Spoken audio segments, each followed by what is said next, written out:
You touched on it a little bit, just the excitement of the folks who are going to be back home watching you. And you said there might be some watch parties. Tell me about that.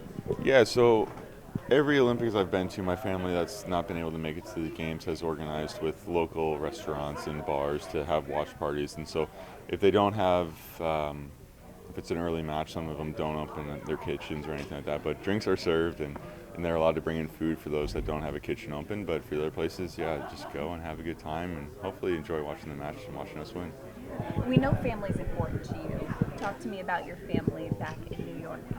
Yeah, of course. I mean, what I've been doing for the last 16 years now is created a lot of distance in just physical distance between me and them. And with their support, I definitely feel that when I'm out in the court, when I'm in the rough times overseas or training, and knowing that they are in my corner for me and supporting me through all of this and definitely during the Olympics watching me, it's uplifting and helps me. And we love that you're in Indianapolis, your second home, right? Talk to us about Indianapolis and how you guys have made that your home over the years. Yeah, so my wife Jackie is from Indy. She was born and raised there. Went to IU. Unfortunately, I went to Penn State, but it is what it is.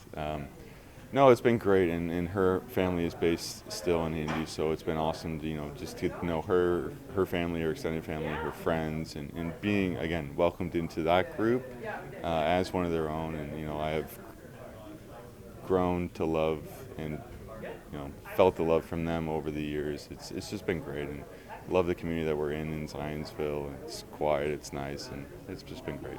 Yeah, we're happy to have you anytime. So here we are, obviously, Paris 2024. You said you guys have been busy.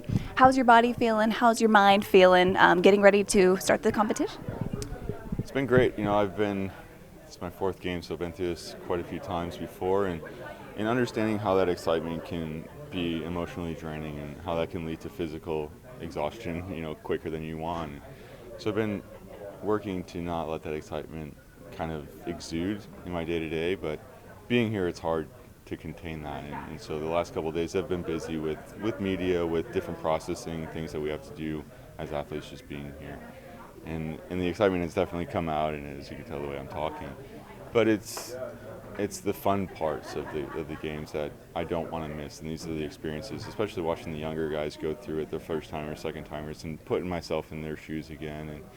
And Mike had touched on it earlier about how that perspective can bring back that youthfulness in me. And body is feeling good. I've been training really hard for this to be peaking physically at this point as well, and it's coming together.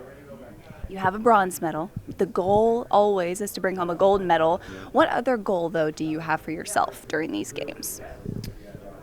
To not be so critical of my individual acts and actions on the court. Let the training take over. Trust my teammates. Let them trust me to do what we've been training to do. And the results, yeah, of course. It's an unsaid thing that we're here to win a gold medal, and that's what we want to do. And just to be satisfied with the training and the work that we put in, and to be proud of the effort we put in. So tell us where you go from here, when we can watch you, what your schedule looks like these next few days. Yeah, tomorrow's our first training on the competition court, so that's what we're going to be focusing on there and trying to get as acclimated as we can. Our first match is the 27th against Argentina, then we play the 30th against Germany, and the second against Japan. So hopefully we get out of pool play, and then we'll have the quarterfinals, and hopefully on to medal matches, and again, hopefully with a gold medal. Yeah, last question for you. Opening ceremony on Friday. Yeah. On the Sin River, Yeah. right? This is unique. Talk to me about what you're going to be feeling in that moment, knowing that this will be your fifth games. I feel, proud and also humbled by the grandness of the Olympics. I don't know exactly what I'll feel. It's going to be kind of in the moment thing, but I'm excited to ride the river and with my teammates and people that I now consider my family. We put in a lot of work, so hopefully it pays off.